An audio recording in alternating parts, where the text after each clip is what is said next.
자, 물권법 서론 파트요. 서론 파트는 물권, 채권의 비교, 물권 법정. 여기서 한 문제가 꼭 나오는데, 지금 나와 있던 이 서론 파트에서 단다시 문제죠.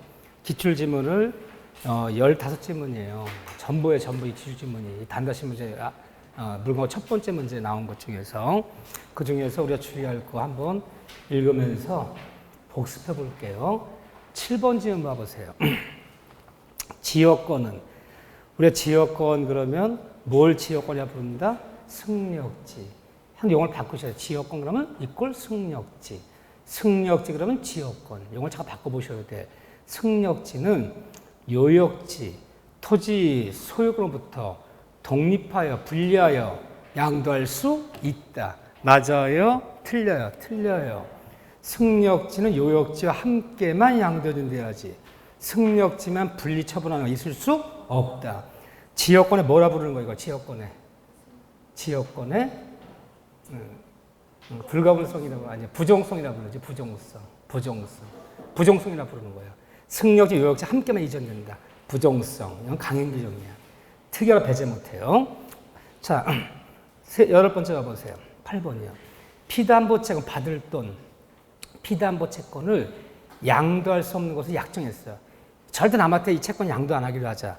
이 특약을 내렸어요. 약정하더라도 저당권은 양도될 수 있다. 이거 왜 틀린 거예요? 항상 담보물권은 피담보채권, 담보물권 함께 양도해줘야 돼. 응? 같이 움직여야 돼. 수반성. 담보물권의 수반성이 어긋나요. 그래서 피담보채권이 양도될 수 없다면 담보물권만 양도될 수 없어요. 같이 양도해야 돼. 수반성. 틀렸어요. 있다 그러면 틀리는 거예요. 자, 11번 얘기를 봐보세요. 이 원칙적으로 물권은 누가 방해하면 방해 제거 청구권이 있어요. 이거 뭐예요? 누가 내 물권을 방해했을 때 쫓아가서 방해 배제해달라. 이거 하는 게 뭐예요? 물권적 청구권이잖아요. 모든 물권자들은 누가 내 물권 침해하면 물권 청구권이 행사할 수 있어요. 방해 배제권, 결과 제거권. 그런데 채권은 이와 같은 청구권이 없다. 맞아요. 채권은 물권 청구권이란 말이 없는 거야. 물권만 있는 거, 물권만. 이거 맞는 질문이에요. 이렇게 좀 했지만, 자, 그런 다음에 13번 얘기 봐보세요. 13번. 원칙적으로 물권은 대타성을 가지나. 그래서 우리가 항상 개가지 문제 풀 때, 단다시 문제 풀 때, 물권이다. 물권이란 말을 배타적 권리를 인정한다. 같은 말이야. 그럼 물권이 아니면요. 물권이 아닌 것은 배탁 권리가 아니다. 배탁 권리가 없다로 표현하는 거예요. 항상 같은 말로 보셔야 돼. 물권은 배타성을 가지나 채권은 이와 같은 성질이 없다. 그래서 같은 말로 봐야 돼. 물권 이꼴 배탁 권리. 물권이 아닌 것은 배탁 권리가 없다. 이렇게 표현하는 거예요. 15번 얘기 봐보세요. 건물의 일부를 목적으로 전세권 설정할 수 있으며, 자, 맞아 틀려요. 용익물권, 지상권, 지역권, 전세권은 전부가 아닌 일부에도 설정할 수 있다. 맞아 틀려요? 맞아요. 그런데 부동산 일부에, 물론 일부에 용익물권 가능해요. 부동산 일부에 담보물권이, 예를 들면 그냥 저당권이 일부에 설정될 수도 있다. 맞아요? 틀려요? 틀려요. 방 하나만 저당 못 잡아. 아파트 방 하나만 저당 잡았다가 안 갚으면 방 하나만 경매. 그럼 거실만 잡지, 거실만. 거실만 잡았다가 거실만 경매. 있을 수 없잖아. 일물권이 어긋나잖아요. 그래서 담보물권은 원칙적으로 전부여야 되는 거야.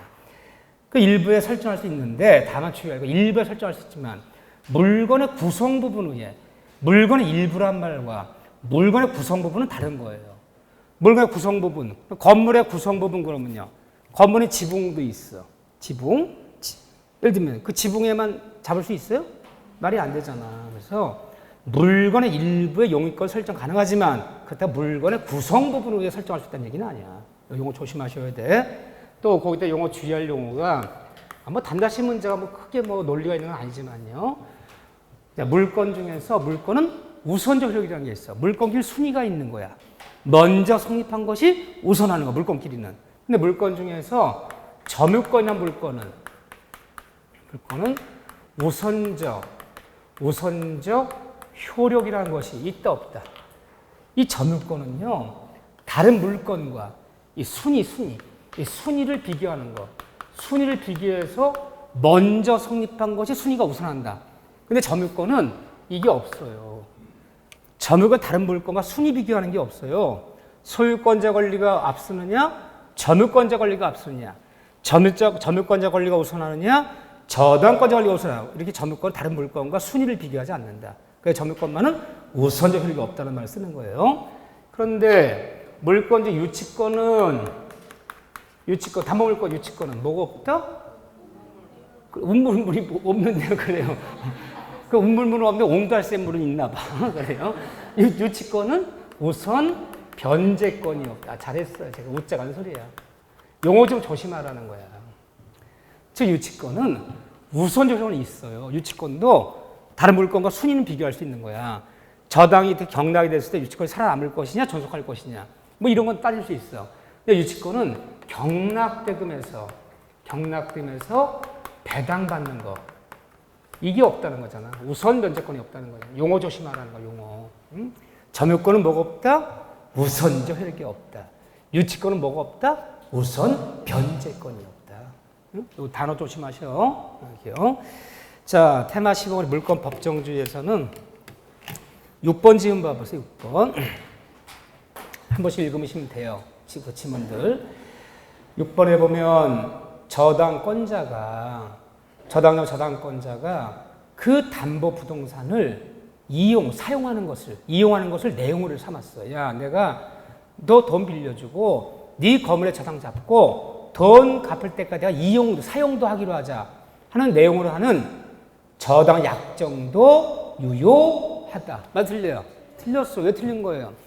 물건의 종류, 가짓수와 그 물건 내용까지도 법률 또는 관습에 정해진 종류. 전 내용대로 써야 되는 거지. 특이하로 내용을 창수할 수도 없어. 근데 저당권의 파트를 보면 저당권은 점유를 수반하지 않고 교환 가치를 지배하여 이렇게 들어가 있어요. 사용하면 안 되는 거야. 내용 강제 위반하는 거야. 이렇게 한 특약은 다 무효예요. 뭐예요? 7번 좀 잘 봐보세요. 7번. 이게 나 맞는 질문이야, 이게.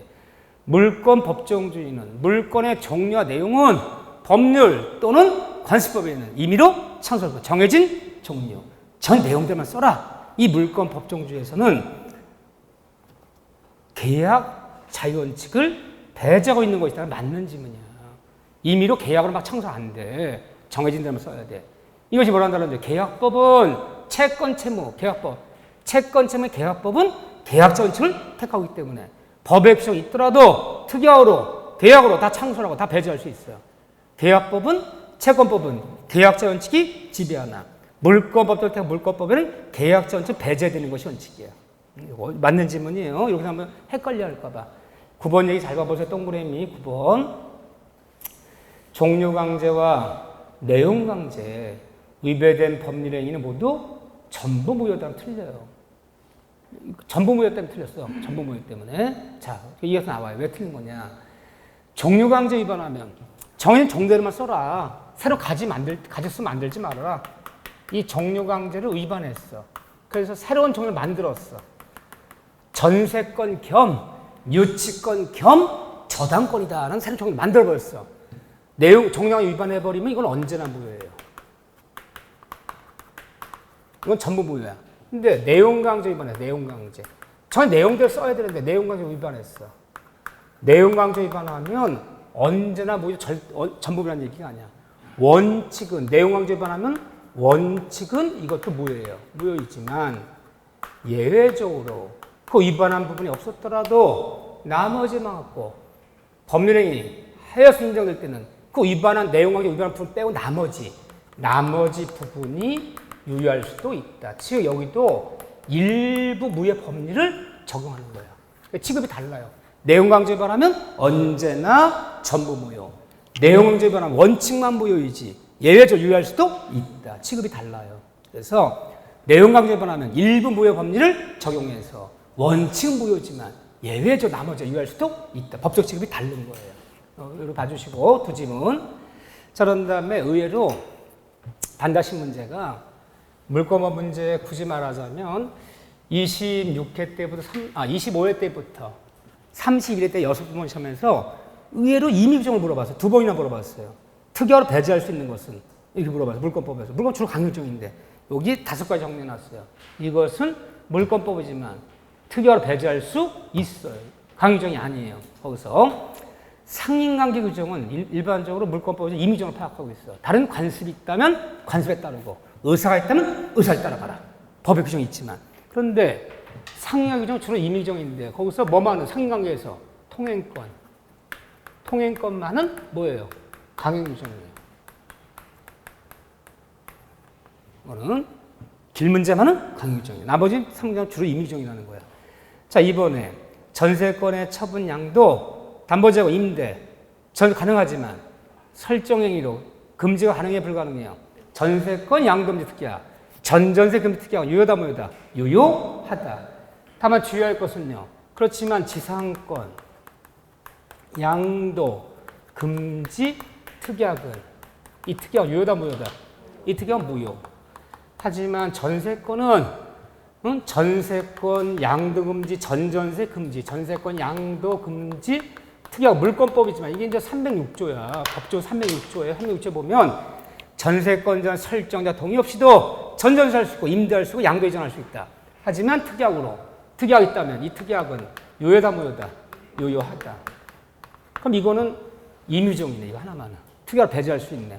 서로 다르잖아요. 또 조심. 그 다음에 4번 좀 잘 봐보세요. 이 관습법상의 법정지상권은 성률 부정, 포기하는 특약. 관세법정지상권은 다른 의사가 있거나 철거 특약이 있거나 하면 특약대로 가는 거고 특약이 없을 때만 성립하는 거야. 그냥 관세법정지상권은 우리 민법에 규정이 있는 거 없는 거예요. 규정이 없으면 관습법이지. 규정이 없지만 임의정으로 보는 거야. 아무런 말이 없으면 성립하는 거지. 관세법정지상 특약과 의사로 배제할 수 있다 없다? 있다. 그런데 관세법정지상 아닌 그냥 법정지상권. 그냥 법정지상권은 뭐예요? 366조. 저당권, 실행, 경매에 따른 법정지상권은 강행규정. 철거 특약, 의사는 다 무효야. 특약으로 배제할 수 없어요. 그래서 차이점이 있는 거예요. 관세법정지상 특약으로 배제할 수 있다. 300 강행규정은 특약으로 배제할 수 없다. 강행규정. 여러분 저당권에서 돈 받는 범위, 피담보 채권의 범위와 저당효율이 미치는 목적물의 범위라는 게 있어요. 그 5번에 보면 목적물의 범위. 종물에도 종된 권리에도 미친다, 과실은 미치지 않는다. 다 임의정들이야. 특약이 있다면 미치는 거 배제할 수 있어요. 그래서 저당권에서 돈 받는 범위, 피담보 채권의 범위와 목적 범위는 임의정이라는 거. 특약이 우선한다는 거. 그 정도는 꼭 기억해 주셔야 돼. 뭐 유치권 당연하고요. 그 정도. 자, 물권 효력에서는 제가 사례 문제를 그리긴 너무 시간이 걸리고 우리가 단다시 문제를 대비해서 사례 문제 보통 몇 문제 나와요? 최근 4년 본 시험에서 여러분들이 28, 29, 30, 31회 이 4번 본 시험에서 사례 문제 제일 많았던 건 작년이에요. 작년에 사례 문제 제일 많았어요. 사례 문제가 많아지다 보니까 작년 문제가 기존 3년치에 비해서 한 2-3문제 어려웠다는 거예요. 작년 사례 문제가 14문제였어요. 그럼 평소에 몇 문제인데 한 12문제밖에 안 나와요. 여러분들 가불면 다 그만 나올 것 같아도 그렇지 않아. 그러면 다음에 맞는 것은 틀린 거예요. 이게 25문제야. 응? 가불병 문제는 오히려 13문제, 14문제 많아봤자 그래요. 그래서 오히려 말만 또 가불병이지 그 가불병 문제 중에서도 아우 진짜 지문이 기네 하는 것은 한 6개 정도. 그 정도만 길고 나머지는 말만 사례 짤막짤막해요. 그래서 여러분들이 꼭 사례 문제만 그렇게 신경 쓸 필요는 없어요. 이렇게요. 자, 물건 청권 얘기 보세요. 여기 그 지문으로 14지문을 제가 정리해놨는데 그 중에서 특별히 주의할 것들 그거 보면 한 번씩 다 읽어보셔야 돼요, 여러분들이. 13번 문제 보세요. 13번. 물권적 청권과 우리가 물권 청권과 하면 목적물 반환, 결과 제거, 무슨 예방 청권. 이 물권 청권과 불법 행위로 인한 손해나 청권은 요건 효과 다름으로 경합한다. 이 경합이라는 말을 잘 써요. 경합한다. 경합한다는 말은요. 둘 다 해당되는 거. 여기도 해당되고 동시에 여기도 해당되고 둘 다 행사할 수 있는 경합이라고 부르는 거예요. 경합. 둘 다 해당되는 걸요. 그러면 물건 청권과 손해배상 청권은 불법 손해배상 청권을 둘 중 하나만 선택한다 그러면 틀리는 거야. 선택이 아니라 둘 다 행사할 수 있어 없어요? 있어요. 요건만 구비되면. 그런데 자 한번 해볼게요. 물권 청구는 물권 청구 행사하고 그리고 손해배상 물을 수 있다. 물권 청구 목적을 반환받고 결과 제거하고 그리고 손해배상 물을 수 있다. 맞아 틀려요? 맞아요. 둘 다 행사할 수 있어. 그런데 같은 말 하더라도 물권 행사하고 언제나 손해배상 청구할 수 있다면 틀려. 요건을 갖추면 묻는 거고 요 구비하자마자 못 물을 수 있는 거지. 언제나 수반한다는 얘기는 아니야. 하지만 물을 수 있다는 얘기는 맞는 거야. 요건만 구비하면 둘 다 물을 수 있다. 하지만 물권 청구는 언제나 손해배상을 수반한다면 틀리는 거지. 요건을 갖춰줘야지. 손해 물으려면요. 고의가시 있을 거, 손해가 발생했을 거, 10년에 소멸시에 걸리지 않았을 것을 갖췄다면 묻는 거고.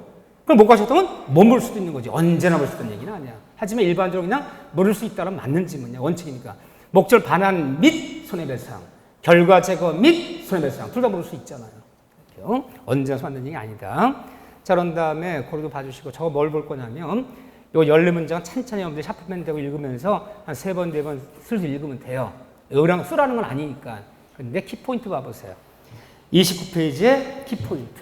오히려 요걸 한번 정리하려고 그래요. 여기 물권 청구는 용어들이 좀 나머지들도 좀 봐야 되지만 특히나 임차권 얘기하려고 그래요. 임차권. 자, 부동산 임차인이에요.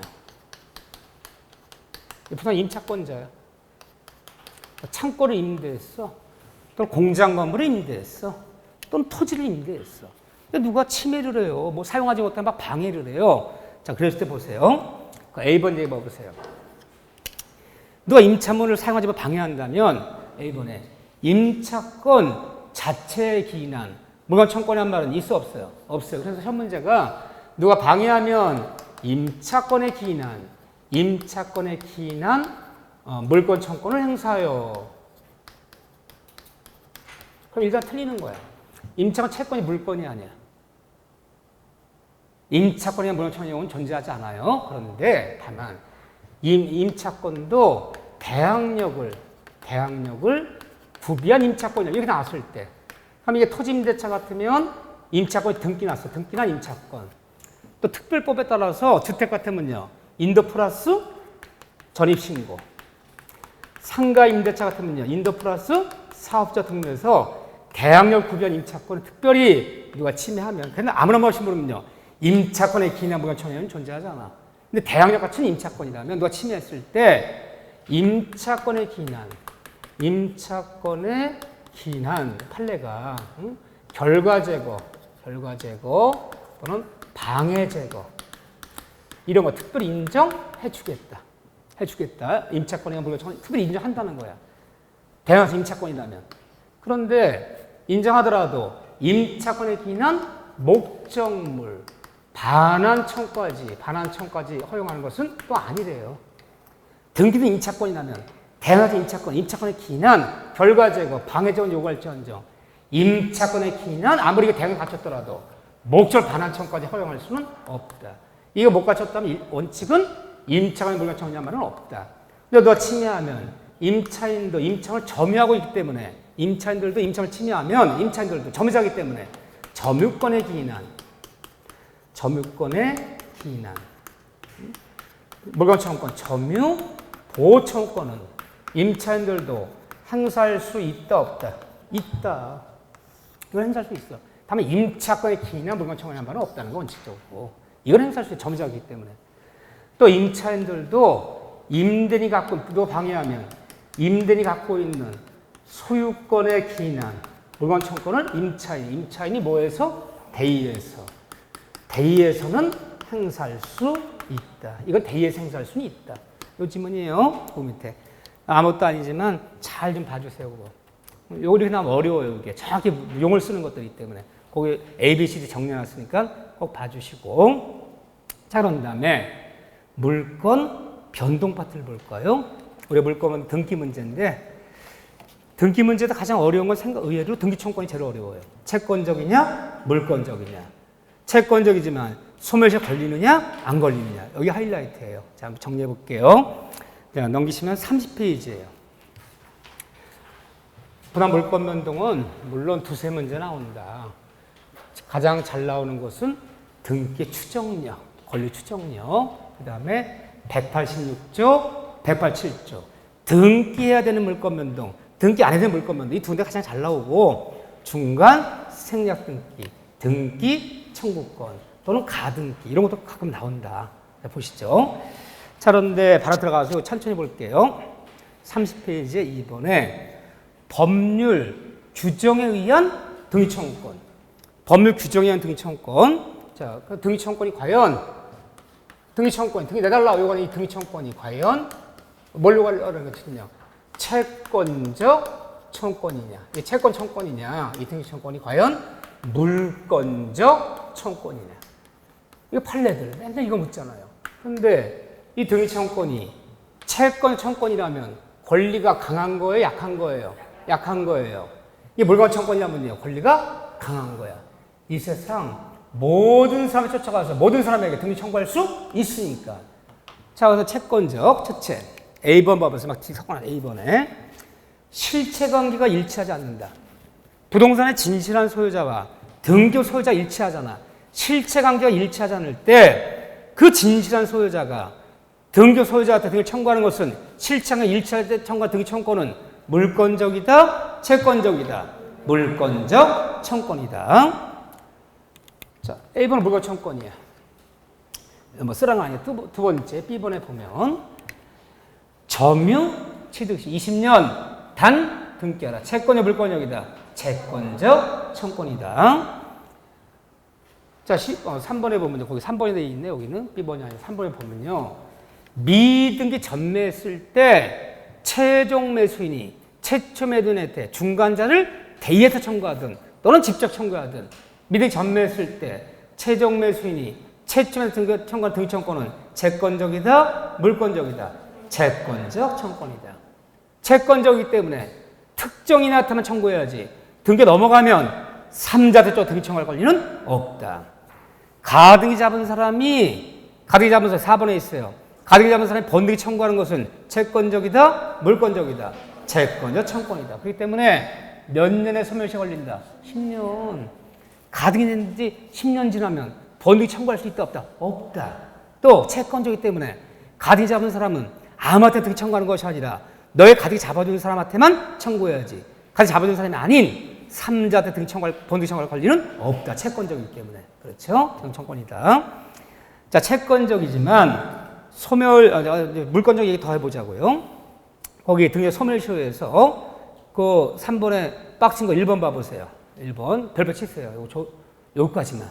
이거 굉장히 중요해요. 어느 부동산 매매 계약이 어떤 부동산 매매 계약이 합의로 해제됐어. 그냥 또는 해제됐어. 또는 그 매매 계약이 취소돼 버렸어. 원인된이라는 얘기는 이미 등이 난 거야. 지금 갑에서 을로 매매해서 등이 났어요. 그래서 이전 등기 원인은 매매, 소유자 을 등이 난 지 3개월이 지났어. 3개월 지났는데 매도인이 쫓아와 3개월 만에 이거 해제한다. 이거 취소한다. 이 원인된 부동 매매 계약을 합의했어요. 이 원인된 이게 됐어요. 그러면 이 등기는 매매에서 매수납을 이전 등기가 난 상태에서 매도인이 원인된 매매 계약을 해제한다. 취소한다. 또 원인된 매매 합의 해제돼 버리면 이 물건, 이 등기까지 이 매매는 채권행위예요. 이 원인된 채권행위를 이렇게 해제해버리면 이 물권행위, 등기에 영향 미쳐 안 미쳐요? 미친다는 게 우리 팔레테드야. 원인된 채권행위가 원인된 부동산 매매에 해제, 무효 취소해버리면 그 결과 이루어진 등기도 영향 미쳐서 함께 무효 취소 해제되는 거야. 그걸 유인성이라고 부르는 거야. 유인성. 영향을 미친다. 원인된 매매 계약이 무효 취소해버리면 그가 이런 등기도 영향 미쳐서 함께 무효 취소된다. 무효 취소되고 이 원인된 매매 계약이 이렇게 되는 순간 매수하고 등기를 다시 매도인 앞으로 이 등기를 말소하지 않아도 다시 매도인 앞으로 등기 오지 않아도 이것이 원인된 매매가 이렇게 되는 순간 자동으로 소유권 자동으로 등기 없이 소유권은 자동으로 어떻게 되는데 매도인에게 복귀됩니다. 당연 복귀돼. 그러면 원인되면 이거 해제 복귀된 거야. 이 등기 말소 안 해도. 한 10년 만에, 12년 만에, 저기요, 야, 12년 전에 우리가 해제하지 않았느냐, 취소하지 않았느냐, 이제라도 이 등기를 정리해달라, 말소시켜달라고 요구하는 것은 뭐예요? 소유권의 기난. 소유권 들어왔죠? 11년 전에. 소유권의 기난 결과 제거. 소유권의 물건 청구이기 때문에 10년의 소멸시효가 걸리지 않고 이것이 비록 무효인 등기가 누구한테 가 있든 등기 청구할 수 있다는 거예요. 원칙은요. 그렇기 때문에 원인된 매매계약이 해제되거나 취소되거나 합의됐을 때 소유권 자동 돌아왔기 때문에 거기서 기회사 매도인이 행사하는 권리는 소유권의 기난 물권적 청구이기 때문에 10년 아니라 20년 지나도 행사할 수 있다 없다? 있다. 보세요. 1번. 이 질문은 좀 어렵지만 자주 나오는 질문이에요. 자, 매매계약, 원인된 매매계약이 합의 해제된 경우에도 매수인에게 이전되었던 소유권은 그 등기를 말소하지 않아도 당연히 매도인에 복귀하는 것이므로 합의 해제에 따른 매도인이 쫓아가서 매수한테 요구하는 것은 물권 청구이기 때문에 소멸시효 대상이 되지 않아요. 물권 청구이기 때문에. 따라서 해제는 이제 10년 아니라 20년 지나도 말소 요구할 수 있다 없다? 있다. 물권 청구이다. 그 2번이 양도한복까지는 보지 않아도 좋아요. 1번까지는 보시면 돼요. 2번 얘기 봐보세요. 그런데 법률행위로 인한 물권 변동의 경우, 법률행위로 물권 변동, 매매 교환 증여, 각종 계약, 법률행위로 인한 부동산 물권 변동의 경우는 채권적이다, 물권적이다. 채권적 청구이기 때문에 매매한 날로부터, 증여한 날로부터, 교환한 날로부터 몇 년 지나면? 10년 지나면 등기 청구할 수 없으나 다음과 같은 두 가지 예외가 있다. 걸리지 않는 두 가지, A번, B번. 제일 잘 나오는 질문이죠. 별표 쳐야죠. 맨날 이 질문이야. 등기 청구 얘기 나오면. A번에 보면 목적물을 인도받은 부동산 매수인의 소이전 등기 청구는 더 이상 소멸시효 걸리지 않는다. 걸리지 않는다. 원래는 매매 교환 증여한 거는 채권이기 때문에 10년 소멸 걸리지만 단 매수인이 점유를 수반하고 있는 동안에는, 점유하는 동안에는 소멸시효 진행하지 않는다. 이 질문. B번 얘기. 그러나 위 판례는 다시 또 이야기하죠. 판례는 적극적인 권리 행사 일환으로서 다른 사람에게 그 부동산을 처분하고 그 점유를 승계준 경우에도 이 소멸시효는 더 이상 완성되지 않는다. 완성되진 않아요. 미등기 전매한 경우까지는 완성이 안 돼요. 기억나시죠? 미등기 전매한 경우에도 완성되지 않는다. 그런데 잘 봐보세요. 이게 다른 얘기야. 그럼 이 판례가 정해진 권리 행사의 일환으로서 다른 사람의 부동산 처분이나 점유 승계준 경우에도 한정된다는 얘기는 소멸시효 걸리지 않아요. 미등기 전매했더라도 최종 매수인 점유하는 동안은 중간 매도 점유를 상실해서 10년 지나도 등기적 소멸시효 걸리지 않아요. 여건 좋아요. 그러나 점유를 침탈당한 경우 얘기가 달라. 점유를 수반하지 못한 거야 지금요. 점유를 침탈당한 경우 등기청구권의 소멸시효는 상실한 날로부터 10년간 소멸시효 걸려버려요. 그래서 미리 전매한 건 좋은데 최종 매수 점유를 침탈당해버리면 10년 지나면 소멸시효 걸리는 거야. 그거는 채권적이기 때문에. 다만 최종 매수인 점유를 하고 있는 동안에는 소멸시효 안 걸리지만 최종 매수인이 점유를 상실해버리면 10년의 소멸시효 걸리는 거야. 그때부터는. 이게 다른 얘기예요, 지금요. 이거 좀 어려운 얘기예요. 자, 이거 좀 봐주시고, 중간생 같은 끼는 내가 하지 않을게요. 그림 그리면서 어려운 얘기 아니니까. 등기의 추정력 얘기를 제대로 보자고요. 등기의 추정력. 등기의 권리 추정력이 어려워서 나오는 것이 아니라 사회생활 때 워낙 중요해서 나오는 거예요. 등기는 추정력이 있다. 권리 추정력이 있다. 추정력. 그런데 어느 사람이 등기 났다면 현재 토지 등기인데 떼어보면 갑에서 을로 이렇게 등기 났어요. 이렇게요.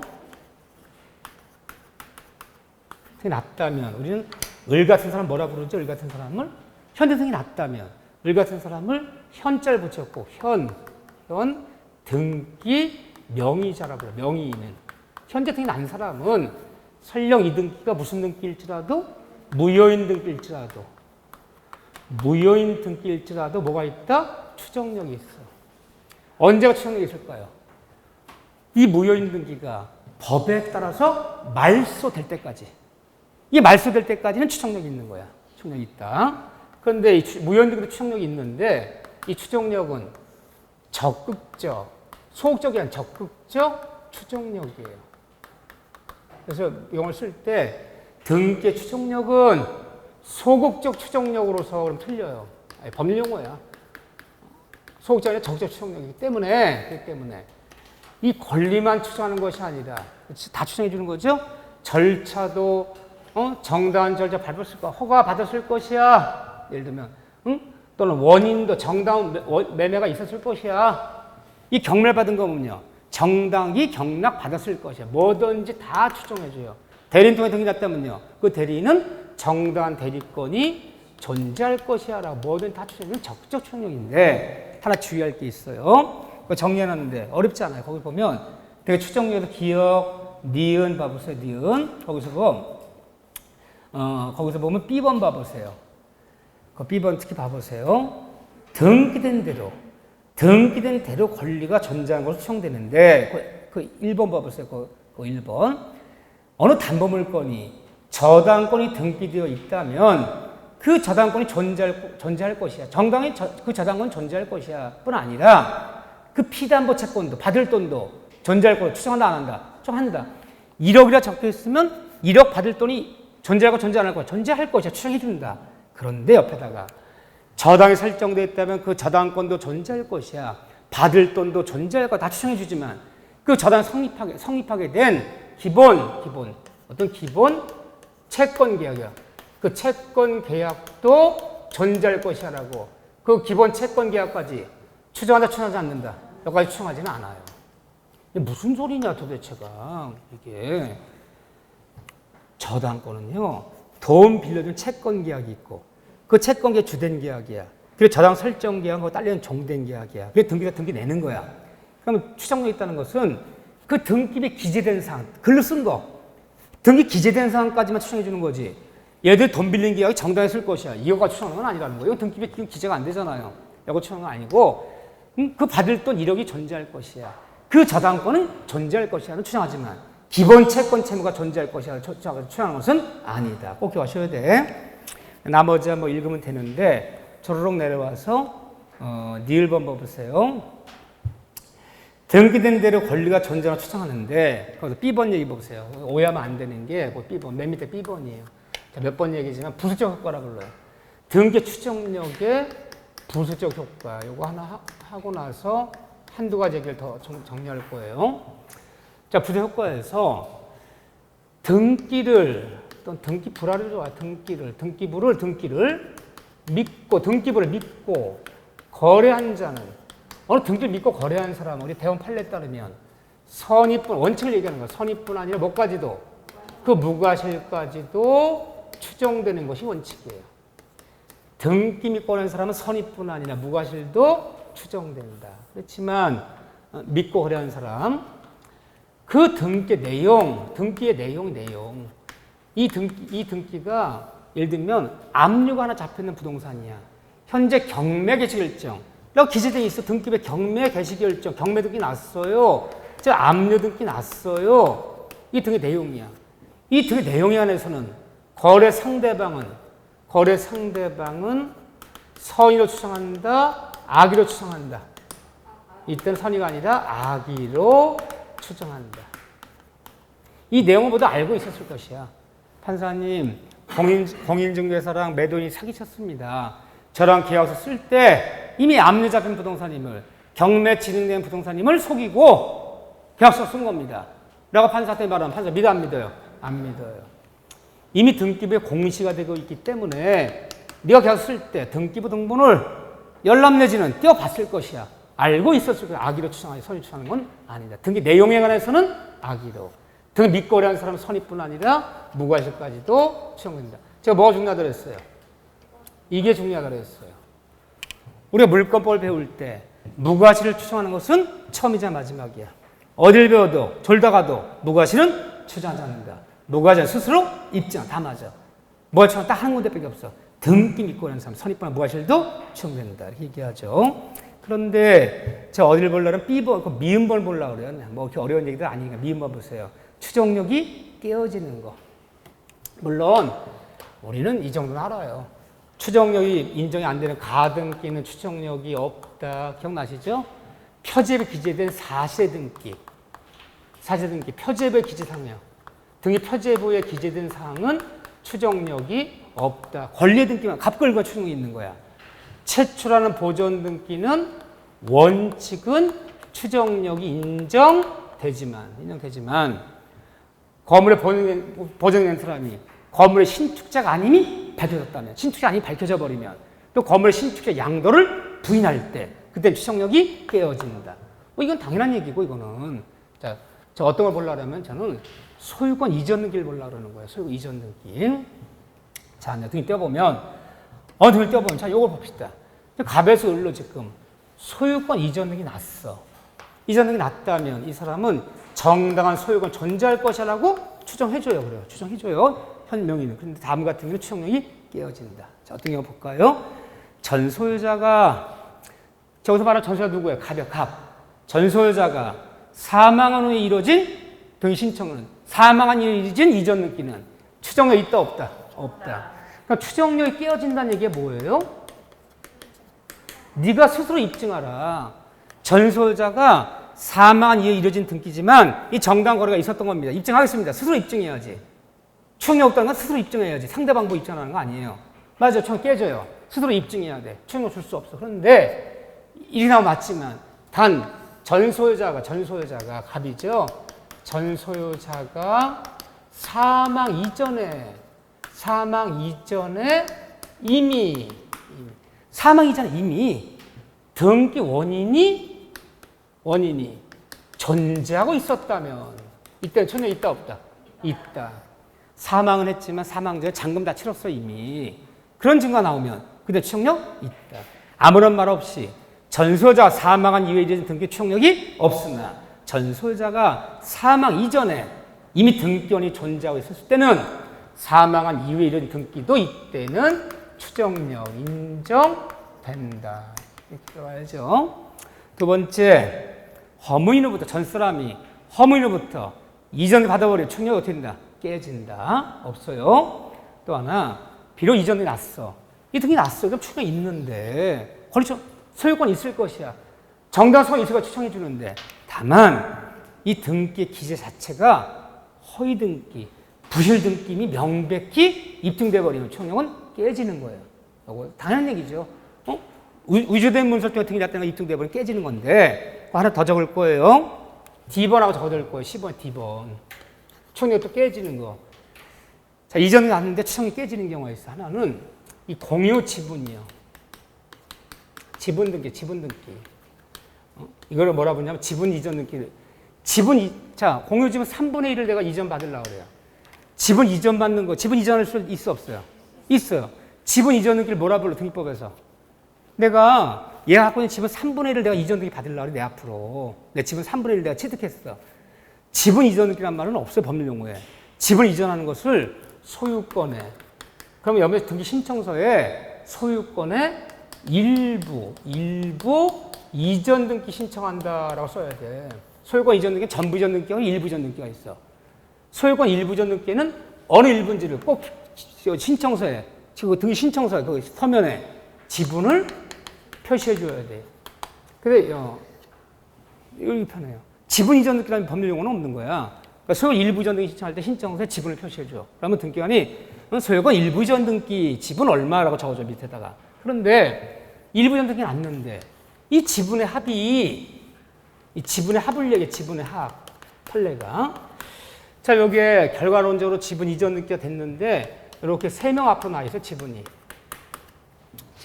나 있는데 이 사람은 지분이 예를 들면 9분의 4를 갖고 있대요. 얘는 지분이 9분의 3을 갖고 있대요. 얘도 지분을 9분의 4를 갖고 9분의 3을 갖고 있대요. 그러면 분모가 얼마야? 분모가 지금 9야, 9. 분자 다 합치면 얼마야? 분자 다 합치면 10이야. 다 합치면 10이잖아.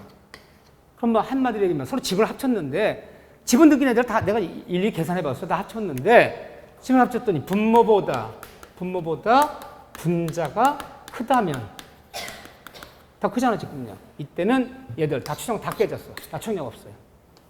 이건 큰일 나는 거야, 잘못하면요. 누군가 지금 허위를 더 낸 거야, 누구도 추정력 없어, 이렇게요. 추정력. 그래서 지분 이전 등기 났는데 그 지분을 합쳤더니 분모보다 분자 클 때는 추정력이 모두 다 깨진다. 가불명 다 깨진다. 근데 뒤집어서요. 원래 이렇게 나와야 되는데 합쳤더니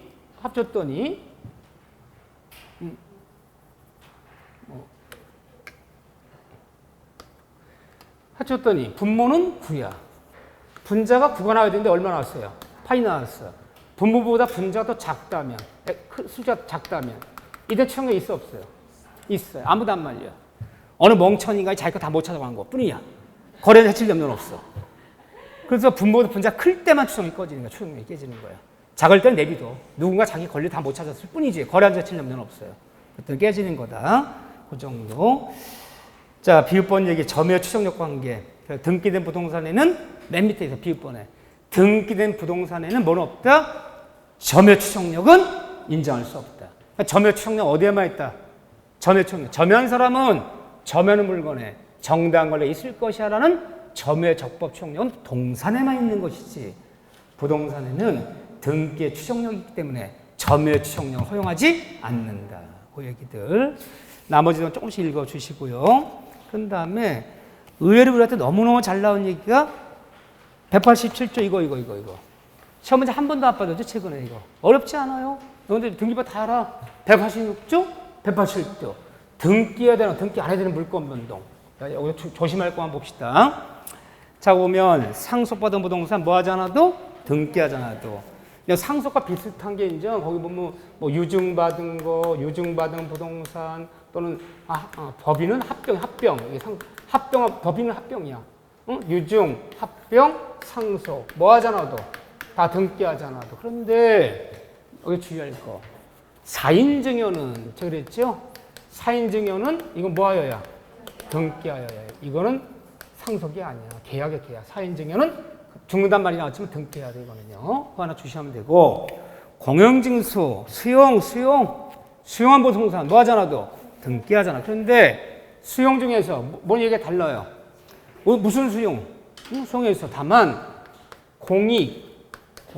그냥 토지 아무나 없이 그냥 수용보상금이랑 주화 등기 안 해도 수용은 등기하잖아요. 근데 굳이 그거 붙이면 공익 사업 등에 관한 공익사업 취득 등에 관한 무슨 법률에 따라서 협의로 재결이 아니라 협의로 보상하는 이 경우는 뭐 하여야? 등기해야 돼요. 공익사업법에 따른 관공서 협의 취득한다. 협의 취득하는 것은 이건 매매 취득하기 때문에 등기해야 돼. 이 말이 나왔을 때만. 공익사업 취득에 관한 법에 따라서 협의로 취득하여. 그건 뭐예요? 등기하여, 관공서가. 그냥 토지 수용법에 따른 재결 수용, 그냥 수용 이렇게 나오면 다 좋아. 근데 굳이 이 말을 쓰자면, 이 말이 굳이 나오면 이거는 반드시 등기해야 돼. 주의할 거. 판결은 무슨 판결만?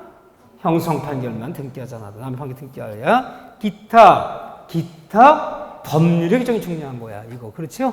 제가 다위라는 얘기는 하지 않았어요. 거기서 1번 동그라미 법정이상권 관세법정에서 뭐 하지 않아도 등기하지 않아도. 하지만 그 법정이상권을 관세법정이상권을 취득한 그걸 처분할 때는 뭐 한 다음에 등기한 다음에 분배농지 이런 거 보지 마셔. 나 이거 묻는 사람이 웃기는 사람이야. 왜요? 물으면 안 돼? 안 돼. 농지 분배해주고 그런 건 다 60년, 70년대 얘기야. 2000년대 무슨 농지를 분배해주고 국가 간척지를 분배해주고 누가 이런 거를 해. 건물의 신축. 5번에 법률행위로 무효 취득에 복귀되는 경우 뭐라 불렀어요? 가려 열고요. 당연 복귀. 등기 없이도 복귀한다. 당연 등기 없이도. 목적을 멸시하면 모든 물건, 소유권이건 전세권이 자산권이건 뭐 하잖아도 등이 말소하잖아. 다 소멸하는 거야. 등이 말소에 소멸하는 거 아니야. 목적 멸실. 소멸시는 전부 많으니까 모든 담보물건은 양도담보건, 매도담보건, 저당권이건 뭐건 피담보채권이 소멸하면 돈 갚아버리면 모든 담보는 다 자동으로 소멸해. 뭐 하잖아도 등이 말소하잖아도. 모든 용의물건은 언제? 존속기간이 만료되는 날. 다 등기 없이 다 소멸하는 거. 다만 지상권, 지역권, 전세권 등기하는 거. 계약권이 끝나버리면 그 지상권, 지역권, 전세권 등기하지 않아도 다 말소하지 않아도 다 소멸되는데 전세권은 얘기 좀 다르죠. 전세 등의 전세권은 계약기간이 만료되면 등기 말소하잖아도 용익적 권리는 사용 수익권은 소멸해. 하지만 전세금 반환받을 때까지 담보물권적 권능은 살아있다고 그러는 거야. 용익적 권리는 소멸하는 거야. 등기 말소하는 용익적 권리만. 담보적 권리는 살아있죠. 전세금 반환할 때까지. 분묘기지권 뭐 하잖아도 등기하잖아도 법정자산권 얘기 보지 마시고 시험범위 아니야. 법정지상권만 시험범위지. 법정자산권까지는 무리야. 시험 많이 볼 뻔히 없고 의외로 거기는요. 점유취득시는 뭐예요? 법률규정이지만 등기해야. 그 2번 좀 밑줄 보세요. 물권 포기. 나 전세권을 포기한다. 저당권을 포기한다. 뭐 해야? 등기해야 돼. 말만 꺼내. 포기는 의사표시. 포기는 법률행위야. 뭐 해야? 등기 없이는 포기가 안 돼. 그러면 쫓아가서 그 전세권 등기를 저당권 등기를 말소해야 돼. 말소. 그런데 이 말 해야 될지 말아야 될지 모르지만 지난한 말로 자, 내가 전세금 2억에 전세기간이 2024년까지였어. 근데 전세권 등기 안 거지. 내가 등기 냈지. 전세권 등기 난 사람이야. 근데 전세기간이 끝나기 전에 2024년까지 전세기간인데 서류 쫓아가서 나 전세권 포기한다. 포기하겠다. 남은 기간 포기하겠다. 사람 포기할 수 있어. 응? 그런데 말만 포기돼야 안 돼요? 안 돼요. 그 전세권 등기 뭐야? 말소해야지 포기되는 거야. 말소해야지. 그럼 말소시켰어. 그러면 전세권만 포기한 거냐? 아니면 전세금까지 포기한 거냐? 이 판례가 전세권은 전세금이 있잖아. 전세권은 용익물권이며 동시에 담보적 권능이 있잖아. 그래서 남의 보는 사용 수익 관리도 있고 전세금은 담보적 권능이기 때문에 전세 반환받을 때까지는 저당과 저당 권리가 있잖아. 근데 내가 전세금이란 전세권을 포기했어. 포기한다. 포기하래. 말소시켰어. 그러면 전세권, 사용 수익권만 포기한 거냐? 그 전세금 2억도 포기한 거냐? 여러분 생각 어때요? 전세권을 포기하면 전세금까지 포기할 거 아닐까요? 전세까지 포기한 건 아니라는 거예요. 또 판례가. 그 사용 수익권만 포기한 거지 2024년까지. 전세권을 포기했다고 해서 전세금 반환청까지 포기한 것은 아니다. 판례가. 그렇게 얘기를 해요. 시험에 나온 적은 없어. 에이, 괜히 들었는데 기 씻어. 그래, 씻어. 지금 시험에 나온 것만 알아들어도 머리가 아파 죽겠는데 왜 안 나온 것까지. 그래요. 거기에 판례들 몇 가지 쭉 정리하는데 한 번씩 읽어보라는 거예요. 한번 읽어보는 건데 그 중에 7번 동그라미, 8번, 9번 동그라미, 자, 이거 혼동해서 볼 거예요. 그 정도 다시 한번 봐주시고, 자, 넘기시면 혼동 얘기 볼게요. 혼동해서 볼 얘기니까. 자, 혼동해서 9지문 정리해놨어. 혼동. 응? 주로 혼동은 소유권과 제한물권 간에 벌어지는데 그 중에서 그 9문장 중에서 3번 지문 혼동. 자, 한번 읽어볼게요. 글로 읽으면 그림이 떠올라야 돼, 이제 머릿속에. 혼동. 의리. 잘 봐보세요. 저랑 같이 읽는 거예요. 의리. 갑소유 토지의 1번 저당을 가지고, 의리 1번 저당권자고 가지고 있고, 3자 병이 동일한 토지의 2번 저당 가지고 있다. 을은 1번 저당권자, 병은 2번 저당권자인데, 의리 누구예요? 1번 저당권자 을이 이 토지의 소유권을 취득하더라도 을의 1번 저당은 소멸한다? 소멸하지 않는다? 소멸하지 않는다. 기억나시나요? 이게 소멸해버리면 2번이 순위가 승진와서 자기가 손해봐. 이때 소멸치 않는다. 그러나 2번 저당권자 병이 이 토지 소유권을 취득하면 2번 저당권을 소멸한다? 소멸치 않는다? 소멸한다. 1번이 취득하면 존속, 2번이 취득하면 소멸. 자기 손해 보기 때문에. 4번 지문이요. 동그라미. 자, 말로 하는 것은 이제 그림으로 머릿속에 떠올려야 돼요. 을이 갑소유의 토지 위에 을이 지상권을 가지고, 을이 지상권자야. 그 지상권, 을의 지상권이 3자 병의 저당에 목적되어 있다면은 지상권자 을이 이 토지 소유를 취득하더라도 을의 지상권을 소멸한다? 소멸하지 않는다? 소멸하지 않는다. 이게 소멸해버리면 어떻게 되는 거야? 을의 지상권, 저당권도 함께 말소돼 버려요. 타인의 권리를 해쳐. 이때는 존속한다. 남용을 해치기 때문에. 자, 6번에 점유권이나 광업권. 우리 광업권 뭐라 불러? 광업권을 준물권. 광업권은 혼돈, 소멸한다, 소멸치 않는다, 소멸치 않는다. 점유권, 광업권. 그 다음에 7번 얘기 하나 볼까요? 7번 얘기. 7번. 자, 혼동으로 인한 물권 소멸은 절대적이다. 절대적 소멸이다. 그 전세권자가 저당권자가 목적 부동산 소유권을 취득함으로써 그 전세권이 저당권이 자동으로 없어지는 것은 절대 소멸이야. 절대 소멸이기 때문에 어떤 이유로 혼동 이전의 상태가 다시 복귀되면 한번 소멸했던 물건은 어떤 이유로 다시 혼동의 상태에 복귀되면 한번 소멸한 물건은 다시 부활한다, 부활하지 않는다. 부활하지 않는다. 한번 없어지면 다시 부활하지 않아요. 원칙이. 이렇게 들어가야 돼. 절대 소멸이란 말 뜻이 그런데 예외가 있다. 보세요. 혼돈의 물건 소멸은 절대적이다. 한번 소멸하면 절대 소멸한 거야. 다시 살아나지 않아. 그런데 어떤 이유로 혼동 이전의 상태를 복귀하더라도 한번 소멸한 권리는 다시는 부활하지 않는다. 그러나 여기까지 맞아요. 그러나 혼동을 일으킨 전제가 그 소유권 취득한 원인이 그 전제가 무효가 되거나 취소가 되거나 해제되고 내가 소유권 취득하는 바람에 내 전세권이 없어진 거야 자동으로. 소유권 취득한 원인 자체가 무효, 취소, 해제돼 버리면 소유권은 취득했던 것이 취득 안 했던 것이 돼요.